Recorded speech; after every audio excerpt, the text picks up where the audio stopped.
ساوی خۆتان لێبێ و سەلام عەلەیکوم بەخێران هەورای بۆ پارتی پێنجەم بەش پێنجەمی تەواوکردنی چیرۆکی یاری هێتمانی دووەگەر پارتیان ڕابردووە نەبینەزا ڕاستەرەکەت و لە یەکەم کۆمنتی شادانراوە لە پارتی ڕابردووە بیرتان بینەوانێ ئایجنت 47 سەبجەکت 6 یان لۆکاس گرێی بینی لە کۆتاییدا کە بە تەمابوو بیکوژێ بەڵام لۆکاسگرێ هەموو ئەم کارانەی کردبوو بۆی لە کۆتاییە ڕوبەڕوو ئەیجنت 47 ببینێت و پێی بڵێت و بیری بێنێتەوانێ کە ئێمە هاوڕێی مناڵی بووین و پێکۆ بەڵێنمانە ڕابکەین و دژی پرۆڤیدنس بۆستینەوە کە بەم شێوەی ئێمەیان دروست کردو و مامەڵیان لەگەڵ ئێمەیان کردین بەڵام ئەیجنت 47 بیری نەبوو دوای ئەوە بیری کەوتوانێ وتی بەڵێتەوە سەبجەکت 6 بۆیە ئێستا دەیەوێت قەناعەت بە ئەیجنت 47 بێنێت کە پێویستە دژی پرۆڤیدنس کارکەن چکە لە سەرەتاوانێ ئەوان بوونەتە هۆکاری دروستبوونی ئەوان ئەو پاریان بەو دکتۆرە ئەڵمانیە بە ئۆرتمایەر راوە کە لەو ناوچە ڕۆمانی ئەمانە دروستکە بۆ ئەوەی خزمەت بەوان بگەێنن ئێستاش بزانین چی ڕوودەدا ئەگەر بەدڵ بوو لایکی کە لە ڕێکانتان شێگەن ساش بسمیلا با دەست پێ بکەین لۆنگ شۆت Berlin, Almania, پایتەختی ئەڵمانیا Berlin. We were going to tear it all down. The Institute, Providence, everyone who'd ever hurt us. We failed. The partners grew paranoid, made sure that Ortmeyer's children would never challenge them again. I'm the only one who got away unchanged. The only one left who remembers. Ortmeyer was Providence. Everything he did to us, everything he made us do, it all leads back to them. I'm breaking more rules than I care to count, Mr. Grey. What's your play? The partners hide behind a cloak of anonymity. Only one man knows their true identities. Your client, the top controller, the one they call the Constant. He is the key. But he is untraceable. So what am I missing? A man would come to the Institute. A man with a Providence pin. The first constant. If we find him, if he's still alive, he's our way in. You don't know who he is, but 47 does. That's what this reunion is all about. Show them. You're just gonna hand it over. Our one bargaining chip. Olivia. Fine. 47's memory was erased, irreversibly at the time. But after Ortmeyer's death, his estate was acquired by the Ether Corporation. And they made an antidote.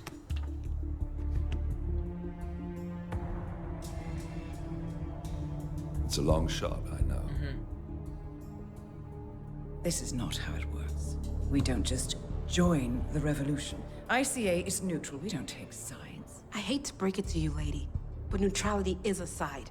It's the side of the status quo. People have died. Civilians. You align yourself with terrorists, murderers. Sometimes even monsters serve a purpose. Look. Enough. You have a choice. But I made mine a long time ago. I will finish what I started. باشە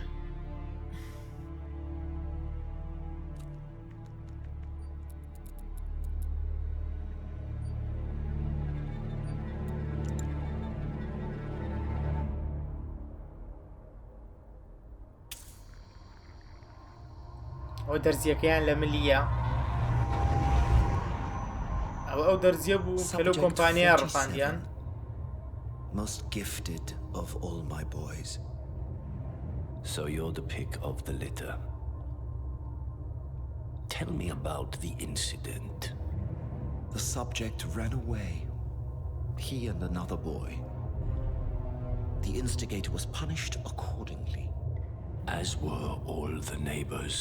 My men did what needed to be done.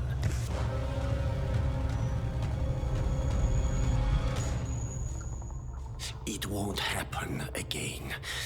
Bring your house in order, Doctor. You won't like the alternative.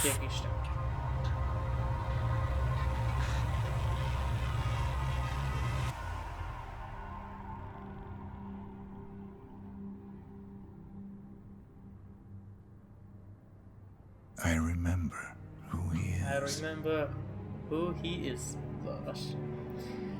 ئەنجا هاوڕێیان باش گوێم بۆ ڕابگرن تا بزانین چی ڕوویا لەم و توێژە هاوڕێیان دیانا و لۆکاسگری یان سەبجەکت 6 و ئۆلیڤیا و هێتمان یان ئەیجنت 47 کۆبوونەوانێ دیاناشیان لەگەڵایە لۆکاسگری یان سەبجەکتش پێیوتن ئێمە ئەبێت بگەین بە پرۆڤیدنس بەڵام ئێمە ئەبێ بە یەکێک بگەین بە پرۆڤیدنس تاکو زانیاری زیاترمان باتێت تا بزانین پرۆڤیدنس ئەسڵەن کێیە و ئەو کەسەی کە پێویستە پێی بگەین تەنها یەک کەس ئەیناسیێتەوە یا سەرچاوەیەک بێت بۆی بە دوایانە بگەڕین کاتی خۆی کە ئێمە مناڵ بووین و لەو نەخۆشخانەیە بووین کە ئۆرتمایر با بڵین دکتۆرە ئەڵمانیەکە با بڵین چارەسەری ئێمەیە کرد و کاری لەسەر دروستکردنی ئێمەکردن نەعوذ بالله یەک جار پیاوێکی پرۆڤیدنس هاو بۆ نەخۆشخانەکە و ئەو پیاوە تەنها ئەیجنت 47 بینی یعنی ڕوبەڕوو بینی چاوی بەرچاوی کەوتو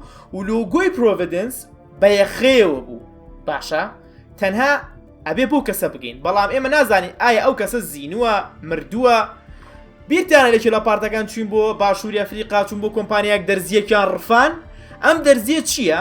ئەم دەرزیە کۆمپانیایەک دروستیەکە پرۆڤیدنس داعمیەکە کە هەمان ئەو دەرزیە بوو کاتی خۆی بە مناڵی لە ئەیجنت 47 یانە بۆی زاکیرەی لەدەست بات هیچی بیر نەمێنێت مناڵێکی ترتان بینی لا وێنەکەیە کە لە پشتەوانە سەیریە کرد ئەوە سەبجەکت 6 بوو کە کاتی ڕای کرده بوو ئەوان وتیان گرتومان و کوشتومانە بەڵام نەیان کوشت خۆی شاردی بوانێ لە هەمان نەخۆشخانە بێی پێی بزانن بینی کە ئەیجنت 47 یەکەم پیاوی پرۆڤیدنسی بینی کاتووە بۆ نەخۆشخانەکە باشە بەڵام دەموچاوی نەبینی ئۆرتمایر ئەو دکتۆر ئەڵمانی کە ئەمانەی دروست کردووە بە کابرای پیاوی پرۆڤیدنسی وتی ئەمانی کە دروستم کردوون ئەمانە هەمیارن بە سەربازی ئێوە ئەمەش باشترین نمونەمە کە دروستم کردووە زۆر بەتوانایە ئەیجنت 47 یان ژمارە 47 هێرشێکی کردە سەری ئەو قورگی کردین بەڵام دوای ئەوەی کە مێشکی ئەیجنت 47 یاشتەوانە بیری و کەسەی نەماوە بۆیە ئەو دەرزیەیان لۆکاسگری هێناوە بیا لە ملی ئەیجنت 47 بیری بکەوێتەوانێ ئەو کەسە کێ بوو ناوی چی بوو کە یەکەم جار کە مناڵ بوون هات تا لە ڕێگەی ئەوانێ پرۆڤیدنس بدۆزینەوانێ ئەو پیاوی پرۆڤیدنس بوو دەرزیەکەی لێیە وەکو بینیتان وتی ئێستا بیرمە ئەو کەسە کێ بوو بەڵام دیانا لێرەیە ئەڵێ باشە منیش ئەگە بەشدار بم لەگەڵتانە پیکارێکی باش نییە چونکە ئەڵێ ئێوە لەگەڵ میلیشیا کارتان کردووە لۆکاسگری وتی ئەگەر باتیا و لەگەڵ دڕندێک و وەحشێک شابێت هەر کارمە کرد بۆی پرۆڤیدنسە ناوبرم واتە ئەوان زۆر خراپترن لەو کارە خراپانەی من کردومە هەر شتێک بێت ئەیکەم بەس پرۆڤیدنسە ناوبرم بۆیە لەوایە تۆزە ناکۆکیان بوو ئەیجنت 47 وتی من بڕیاری کۆتایی ماوە من ئەبێت پرۆڤیدنس لە ناوبرم چونکە لە سەرەتاوانێ ئەو نەهامەتی بەسەر منەوە ئەو ناخۆشی کە لە سەرتاوە بینیم تا ئێستا سەبەکەی پرۆڤیدنس بوو ئەوان پاریان ناوە ئێمە دروستکەم بۆ شێوی کە پیاوکوژ بین بۆیە بڕیاری خۆمەوە دیانە تۆ چیکەی بیکە دیانە هاتە پاڵیان باشە هەواڵی بڵاوکردنەوەی کە لە ڕۆمانیا سەبجەکت 6مان نەدۆزیوانێ یعنی لەگەڵ ئێمە یا کارەکات و هەواڵەکانی سەبجەکت 6 نییە بە ICAش بۆ کێ کارەکە بۆ پرۆڤیدنس کارەکە ئێستا بەهێنی کارەکەین کابراکەمان دۆزیوانێ ئێستا بزانین کابراکە کێیە تا بڕۆین بە دوایە هیوادارم تێگەیشتێتم تا ئێستا ڕوون بێت ئەگەر شتێک ڕوون نەبوو لە کۆمنت تا بۆ بنووسن وەڵامتانێوانێ ئێساش بزانین مشتەکە کێیە و ئەم کابرای کێیە کە بە دوایوین کە زانیاری لێت دەرباری پرۆڤیدنس Another life هاتە ژیانێکی تر بسم الله مابڕ Gentlemen, let's go over the plan. The first constant is none other than Janus, the legendary Cold War spy master. A KGB senior officer and head of the 6th Column Special Branch at Lubyanka, Janus is a certified genius and expert of counterintelligence. He retired from the KGB in 1988 when he fell out of favor with the Kremlin and defected to the US. Shortly after, the Soviet Union collapsed. Now, it is unclear when Janus stepped down as the constant, but since 2004, he has been a resident of a quiet community in suburban Vermont. Mr. Gray. Right. So here's the catch. As an elite KGB agent, Janus was trained to withstand interrogation and torture. No amount of pressure will force him to disclose information he doesn't want to. Instead, we will need to search his home for clues. But if Providence learns of our presence, the game is up. So we frame Janus, make Providence think he was the real Shadow player. Correct. I will file a false ICA report claiming to have traced a number of calls from Janus's house to the Institute in Romania. The case will seem clear. Mr. Gray was only a figurehead. Janus was pulling the strings all along, and by eliminating him, we will have neutralized the militia, once and for all. However, for this subterfuge to work, you'll also need to deal with Janus's security detail. A Providence herald and former Secret Service agent by the name of Nolan Cassidy. Intel describes him as diligent and inquisitive, and we cannot risk that he contradicts our story to his employer. Seems workable. I certainly hope so. Everything depends on this next move, 47. You made this our fight. Now let's even the playing field. مشنی داهاتوومان یەکلایی بۆوانێ باش بێن بۆ ڕابگرن هاوڕێن ئەو کەسەی کە ئێستا ئەبێ لە ناوی بەرین و یەکەم کەس بوو کە ئێجنت 47 بینی کاتێک کە مناڵ بوو لە ڕێگەی ئەو ئەتوانین بۆ پرۆڤیدنس بکەین ناوی جەینسە یەکەم پیاوی پرۆڤیدنس بوو کە هاو بوو ئەو نەخۆشخانەیە و لەگەڵ دکتۆرەکەیە ئەمە جەینسە وەکو دەبنێت ئێستا پیر بووە و نەخۆشە جەینس پێشتر سەر بە KGB بوو استیخبارات سیخوڕیگەری یەکێتی سۆڤێت کاتی کۆن بەڵام دوایەوە لێیان جیابەوە واتە کەسێکی زۆر بەتوانای لە ڕووسی خوڕێ و کەسێکی ئەسکەری کۆنە باشە سابجەکت 6 پێیوتین ئەگەر بتوێ بچی لێ و عەزابی بیت و زانیاری لێ دەرکەی ناتوانانی چکە خۆی سیخوڕ و جاسوس بووە لەژێر زۆر زەختی پیس و خراپە کاری کردووە بۆیە بە عەزابدانی هیچ تێ ناڵێ یەکێک لە تاقیکردنەوەکانی جاسوسی خوڕی ئەو کاتەش ئەیان خەنە تەڵەیەکەوانێ بۆی بزانن ئەگەر بەردەستی دوژمن کە و ئیخباریانەیە تعزیبیان بۆی بزانە بۆی ئەمە ڕاهاتوو لەسەر تعزیبدان بۆی ئەبێ بڕۆینە ماڵەکەیەوانە لە ناو ماڵەکەیە بە دوێ هەنێ زانیاری بگەڕین دەرباری پرۆڤیدنس بەڵام کەسێکی تریشێ بە ناوی نۆڵان کاسیدی کە ئەمیش بەڕێوەبەری سکیورێتیەکانیەتی ئەمیش کەسێکی زۆر بەتوانایە زۆر وردیان نابێ وا بکەین گومان و شک بەرێ و دوای معلومات دابوو باش ئەوە ئەمازانی شتێکی ترێ لێرەیە پلانەکەی ترمان چییە وانیشانی ئێن جەینس لۆکاسگرەی بووە جەینس شادۆ کلاینت بووە شادۆ کلاینت و لۆکاسگری هەمان ناوە ئەوەی لە قەبوو ئەوە ناوە وانیشانی پرۆڤیدنسین کە ئەم کە پێشتر پیایی بووە ئێستا خیانەتی لێ کردوون و با بڵێن کتێبەکە ئەوە داخین پەڕەکە ئەوە داخین و وانیشانی پرۆڤیدنسین کە ئەمە ئەو بووە بۆ ئیتر پرۆڤیدنس بیر لەوە نەکاتەوانێ کەسێکەیە لە ناوی بەرێ ئەڵێن پیاوی خۆ بووە معلوماتی هەبووە لە سەردان و ئەوە بە ئاسانی پیاوەکانیە کوشتن و پێشتر پیاوی خۆتان بووە ئەوە لە ناومان بر و بەڵگەکەشیان چییە بێت ئەو پەیوەندیانی کە لە ڕۆمانیەوە هاتووە پەیوەندەکانی گوزین و بۆ ماڵەکەی ئەم کە ئەم پەیوەندی کردووە لۆکاسگرەی و شادۆکلاین بوونی نەبوو ئەمە سەرەمارەکەی ئەم ئەیجوڵان ئەو کاتە پرۆڤیدنس ترسی لە ئێمە نابێت کە ئێمە جێبەجێر کارەکەین و کە ئەممان لە ناو برد وەکوایە لۆکاسگریمان لەناو برد بێت بەڵام بەعکسەوە مە شتێکی وانەیە پلانی ئێمە بۆ ئێستاش بسمیللا با بڕێین Whittleton Creek, Vermont. On the surface, a picture-perfect suburban dream. Wide roads, golden maple trees and verdant lawns. Most residents here are white-collar professionals, ranging from university staff to government employees. Most, but not all. Janus's unpresuming home is protected by a host of bodyguards, and intel shows that the fragile former constant rarely leaves the property. Nolan Cassidy, on the other hand, roams the neighborhood streets. A recent arrival, the dutiful Providence Herald is busy making threat assessments and settling in with his security team. Now remember, this is about more than just revenge. Janus is the key to bring down Providence. So get in there and find us a lead. Good luck, 47. بەختێکی باش ئەیجنت 47 هاوڕێیان ئەمە ئەو ناوچەیەیە کە ئەم کابرایە لێژی ناوچەیەکی هێمنە گومانی لێ ناکرێت ئەو کەسانی لێرە ژنیا سەر بە حکوومەتن یان مۆزەفن لە حکوومەت یعنی شوێنێکی طەبەقەیەکی با بڵێن خۆی وتی سپی پێستەکان لێراژین شوێنێکی هێمنە شوێنێکی لەسەر خۆیە شوێنێکی خۆشە بۆ ژیان کە ماڵی خۆتی لێبێت ئەبێت بچین I've marked your map with several points of interest. We're running this mission with very little upfront intel, but these locations could provide clues to help you obtain the information we need. باش Good luck. ئەڵێ ئێمە لە ناوچەیەکین زانیاری کۆکردنەوە تیا زۆر زەحمەتە و خانۆکەشی پڕی بۆدیگاردە بەڵام هەنێ شوێنم لە خاریتەکە بۆ دەستنیشان کردووی ئەگەری هەیە ئینتێڵە بێواتە زانیاریە بێت کە بتوانین بگەین بە کابرا بەڵام پێشەوە هەوڕیان با پیاسەیەکی ئەم ناوە بکەین وەکو دەبینێن ئەمە لێرەیە حملەی ئینتیخابیەکە کابرایەکەیە دای لە دەنگدانێک کابی باتەوانێ بە ئەم ناوە بگەڕێن ئەمە باخچەی مناڵانە و باخێکی ئاسایی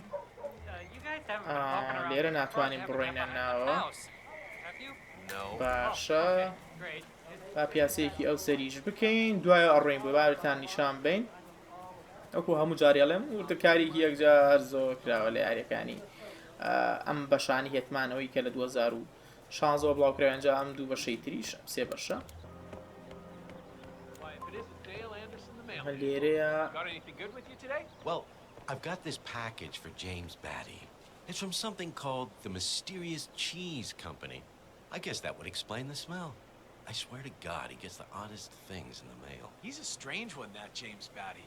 Is he still trying to sue Janice? Oh, yes. That's exactly why I'm dreading the delivery of this package. He keeps talking my ears off and shows me all these legal documents like I'm supposed to understand what they mean. Say, would you deliver this for me? I can make you a postal deputy. No, sorry, Dale. A lawsuit between Janus and another resident.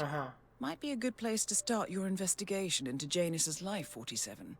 I suggest you look closer at this James Batty fellow. هاوڕێیان ئەمە کابرایەکە بەری دەگەێنێت ئەڵێ نامێ بڕۆم بۆ لای ئەو کابرا بەریدی بۆ بگەێنم ناوی جەیمز باتیە پێشترم جەیمز باتیە با بڵین داوای لە محکەمە قەید کردووە لەسەر جەینس تەنازانم دیارە کێشەیەکیان هەیە لەنێوان یەکتریە دراوسەیەتی لە کۆڵانەکەیە ئەم بەریدا ئەڵێ هەموو جارێکە ڕوون بۆ لای مۆزوعا کاتەوانێ وشتی سێر داواکە و ئەتوانی لە جاتی من بگەێنی حەز ناکەڵێ نەخێرەوە مشکلی منێ نامێ بگەێنم بۆ ئێستا ئێمە ئاڵین ئێمە ئیگەێنین ئەڵێ یارمەتی تەوێ ئەڵێ بەڕاستی پێویستم بە یارمەتیە People in this neighborhood are just so friendly. That's what I really love about this place. No problem. What do you need? Well, I'm running awfully late today. Chatty people in this neighborhood, you know? Anyway, I've got this package for James Batty in number 432. Would you be able to deliver it to him? I wouldn't normally just hand over a package like that, but you look very trustworthy. I could do that. House number 432. Yes, big house at the bend in the road. It's undergoing fumigation at the moment, so you can't miss it. Just leave it in the mailbox and ring his doorbell, and he'll come get it. He lives in his shed in the backyard, so it might take a few moments for him to show up. Consider it done. Thank you again.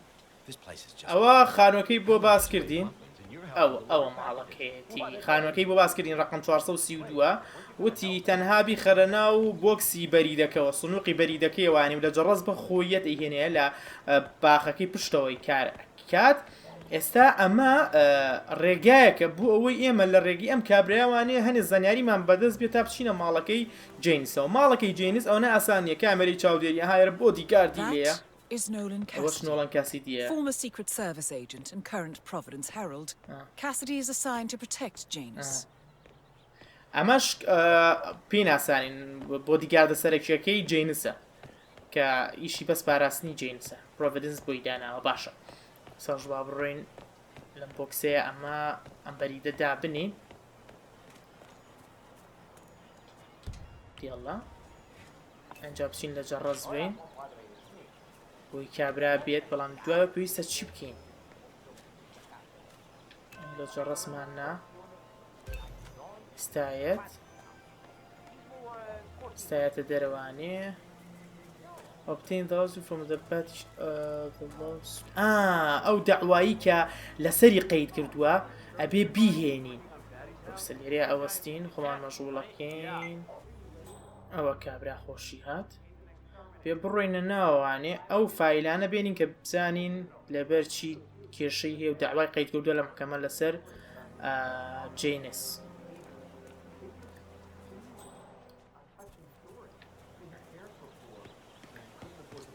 خەفو کراوە کەواتە لێرەوە ما بڕۆین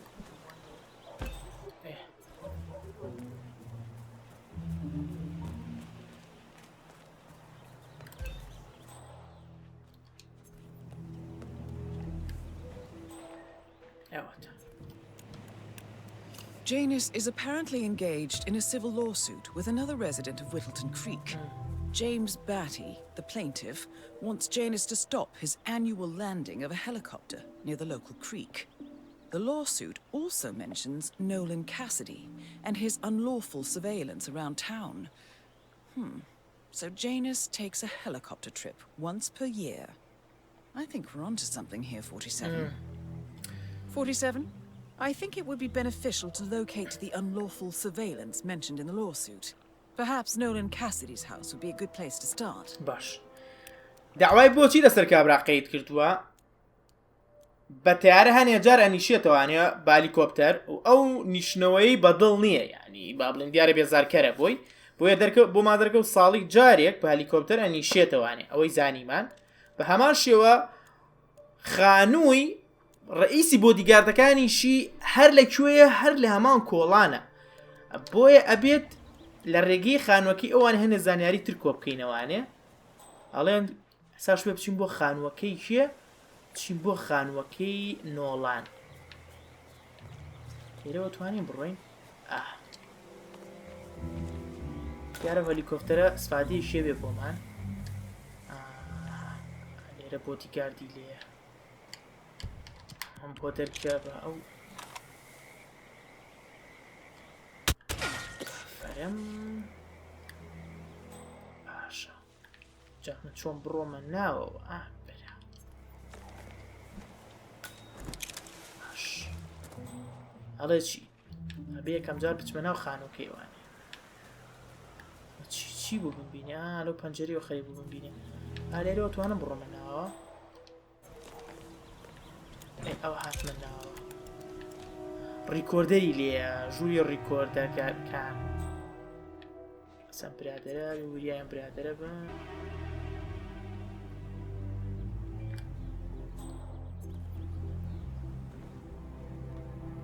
پێویستە ئەمە هەڵگرمەوانێ A recording of some sort. The note mentions another house. Perhaps Cassidy is using one of the vacant buildings as a base of operations, 47.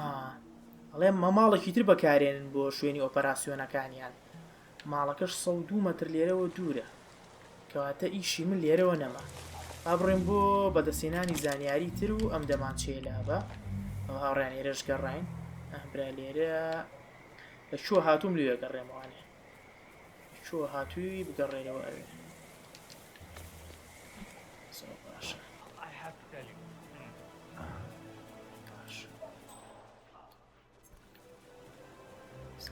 لێرە کەسی لێ نییە بڕۆین برادێکی لێرە و برادێ تریش لەویایە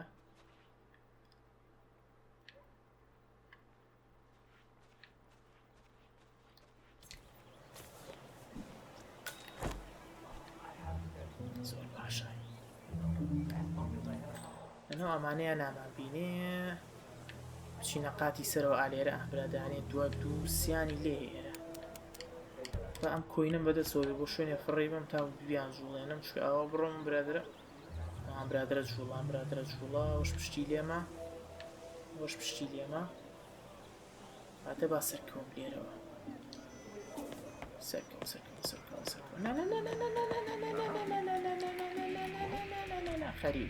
خەریب بوو ببینە زۆر باشە هەڵێ ئەم ناوە بگەڕێ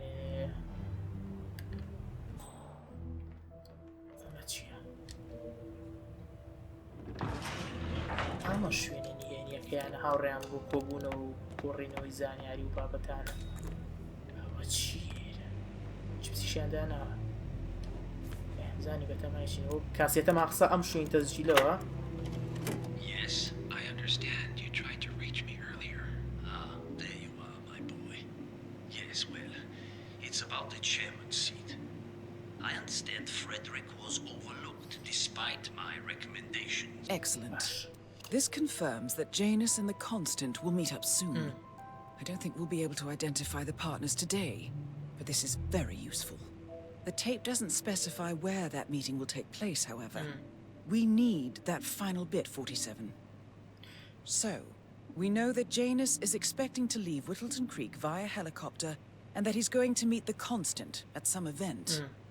I think it's time to look inside Janus's house for more clues. باشە ئەوەمان زانی کە جینس لەگەڵ کۆنستنت ئەو کەسەی کە با بڵێن نێوانگرە جاران خۆی لەو با بڵێن وەظیفەیە بووە لەو با بڵێم شوێنە بووە ئێستا ئەم جارە چاوپێکەوتن لێکێ لەگەڵ بەرپرسانی پرۆڤیدنسەکات و بە هەلیکۆپتەرێک ئەڕوا بۆ ئەوێ بۆیە ئێستا ئەبێ بچینە ناو خانووەکەی وانێت تا بزانین ئەو کەسە کیە کە چاوپێکەوتنی لەگەڵاکە کە ئەو کەسەشمان ناسی لە ڕێگەی و کەسەوە توانین بزانین پرۆڤیدنس کێیە کەواتە ئێستا ئەبێ بڕۆینە ناو خانووەکەی وانێ لە شووە هاتوون با لێوە بڕۆمەوانێ دوانە دەیان پشتیان لێمە ئەو برادری ترکووە ئەمە لێرەوە بڕۆمە خوارەوە ڕێگە من بینی چاوەڕێگەین ئەوە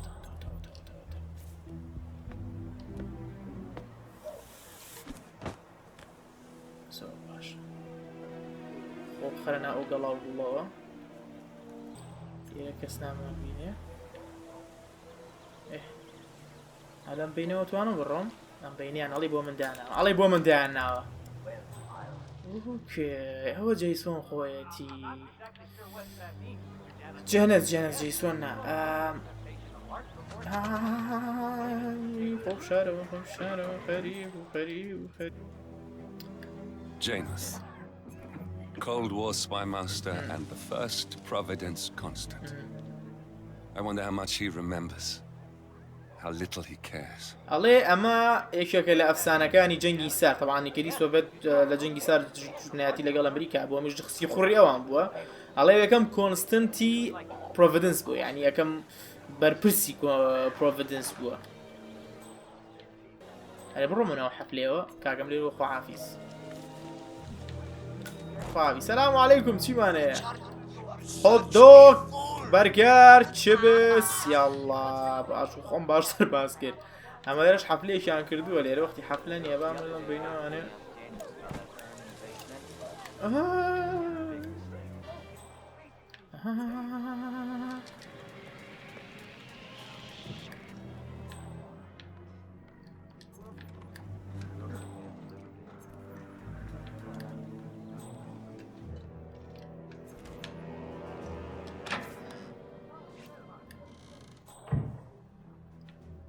برادرە گومانی برد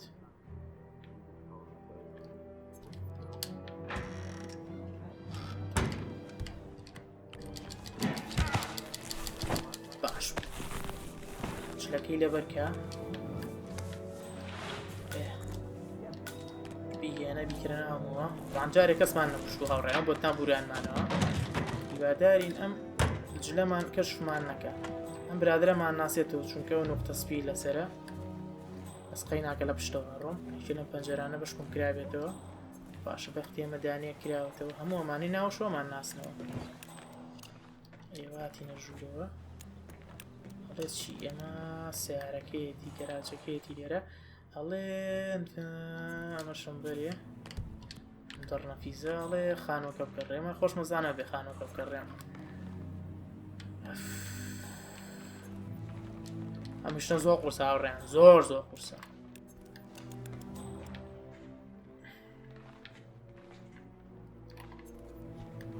برادرش بگورێنینەوە زۆر باشە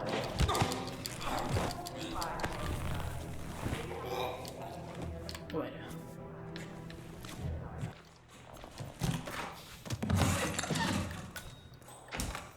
شاردمانەوە ڕۆینە سەرەوە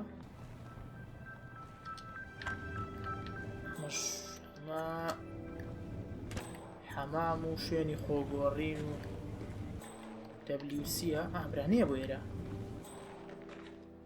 جەبا باشتر بابێت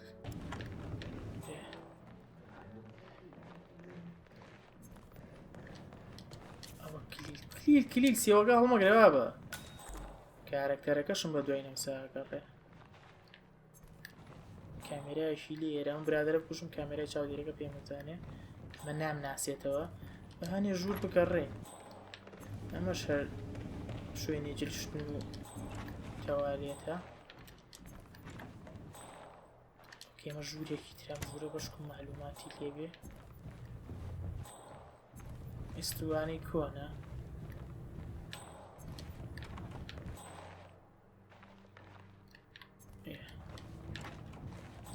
سیەم سیێوە ناگەی بەدەستمانەوە ما بزانم ژوورەکەی خۆیەتی خۆی نەخۆشە هاوڕێیان ئەها ئۆکسیژینی هەیە مەچیە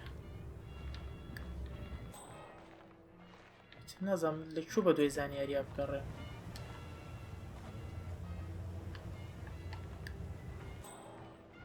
شوان لێرە زارێ شتێکی بۆ دابنین بۆی هەڵی مژێت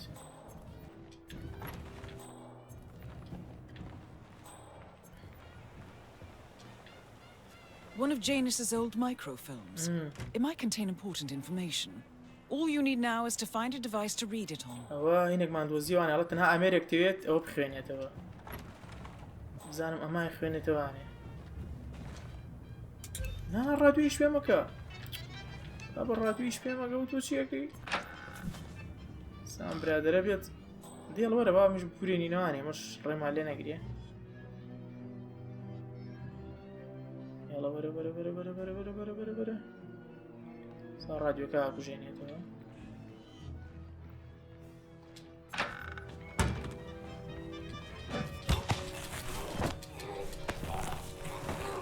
مش بشارەوە برادرە هەم زانیم توانێ ئامێری لێ بینسە ئەو برادێک تریش کومانی برد وەختی کومانبردن نییە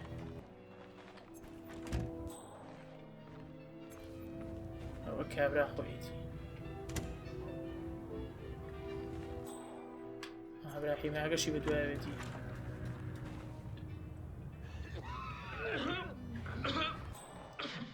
ستا باشترین کاتێکە هەردووکیان لە ناوبەری نەزانی هاوڕێیان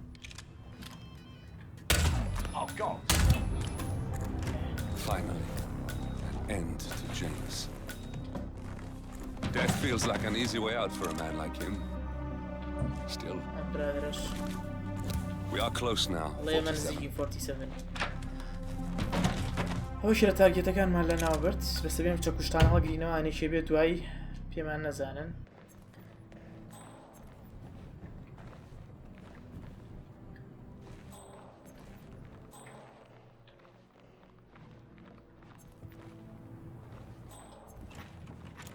برامە شوێنێکە لە خوارەوەیە ئاڵای سۆڤێتی داناوە کاتی وێنەی خۆشیەتی بە گەنجی برا خەری بوو ئەمە شوێنە سڕیەکەیەتی هاوڕێیە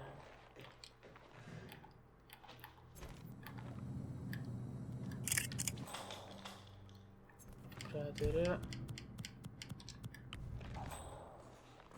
بورێنینەوە وەرە بێدەنگ بە بێدەنگ بە بێدەنگ بە ئەمە کەمپەکەی لێرەیە ئەمە لە کوێ بشارینەوە ئەبی خێنە ئەویا جوانم ناوە بگەڕێن و ئەو مایکرۆفیلمی کە پێشمانە پێچی بە ئەمریکی کۆنە تاکوی لێ بیم زانکی زانیاریکی تایە بۆ خێراوە ئەجارێ جوان بگەڕێم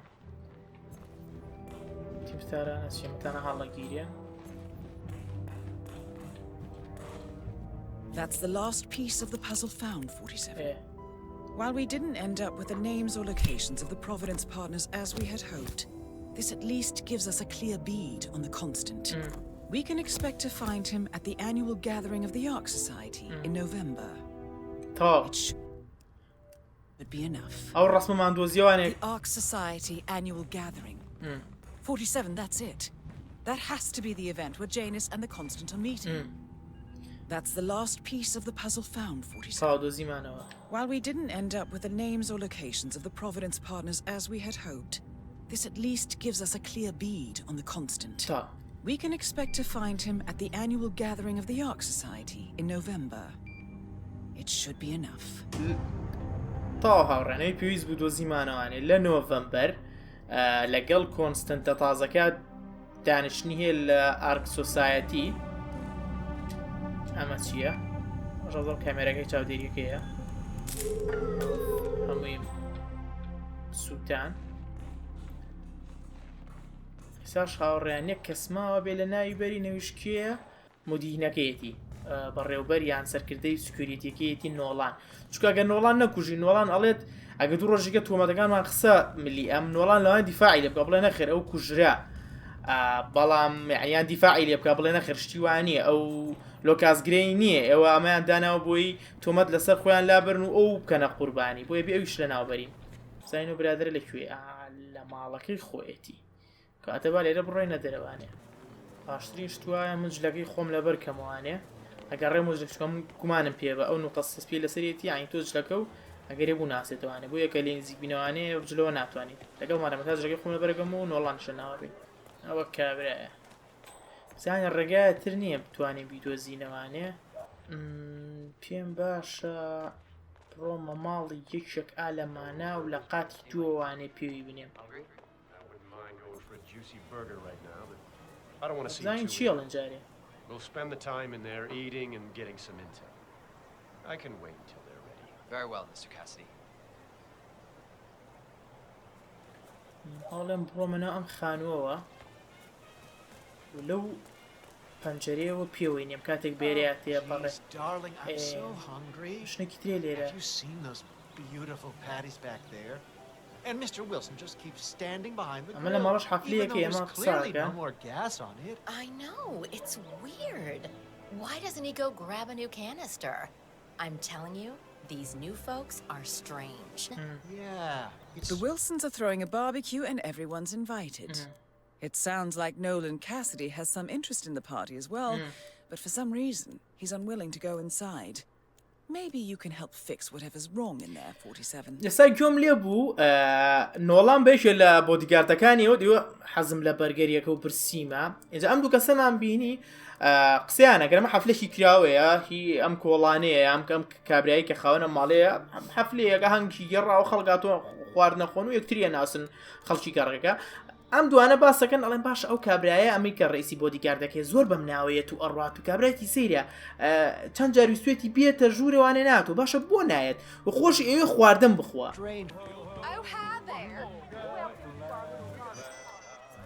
ماڵەتی ئۆبتین the purpose flask با بڕۆینە ناوە غازەکە ئەوەتە پێ بکەڕێمەوانێ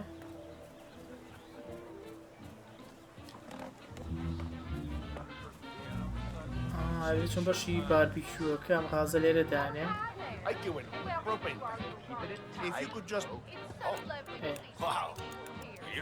ئەو دامگیرسانڵەنجی پارچەیەک ونە ئەڵێ بڕۆ لەسەرەوە بیدۆزەرەوە ئەمە یانوێت گۆشت ببرژێنن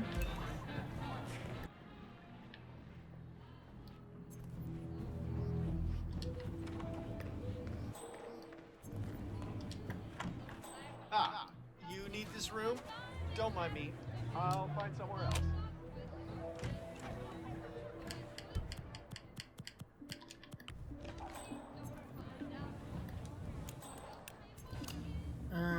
بێجلیەم برادرە لە بەرکەم لە جیاتی ئەو بم بە شێف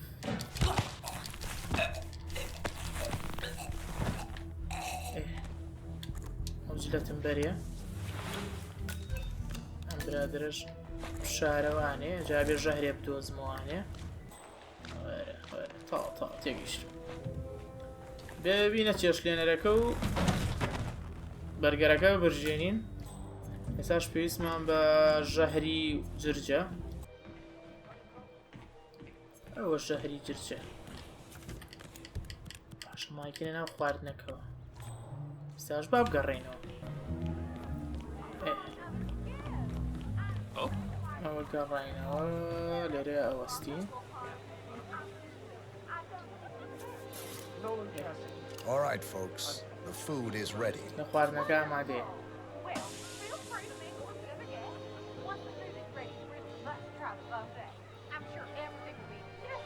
ئەڵێ خزمەتگوزاری پێشکەشی میوانەکان بکە ئێڵە ئەوە نۆڵانی شاتووە هەیە خواردنەکە بخوا ئەوەگە خاوەن ماڵەکەی یا قسەی کرد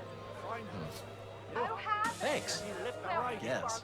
The pleasure is all mine.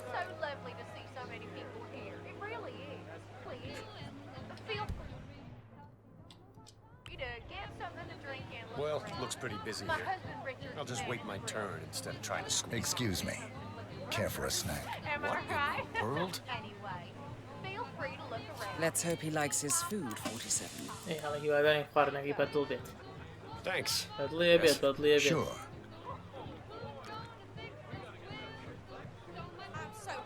Thank you very much. زۆر سپاس Restroom better be vacant. معیدی تێک شد Okay. You really should see a doctor. هەڵێ بە دکتۆرێ ببینیت Weird. هەڵێ هەستێکی Not غەریب feeling too hot, huh? حساب زین بۆ شۆڕە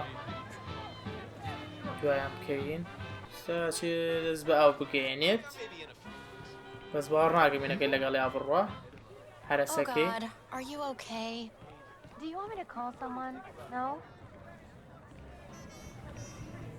وایە ئەو لەگەڵیان ناڕات ئەمش بڕۆمە ژوورەوە برگایە داخە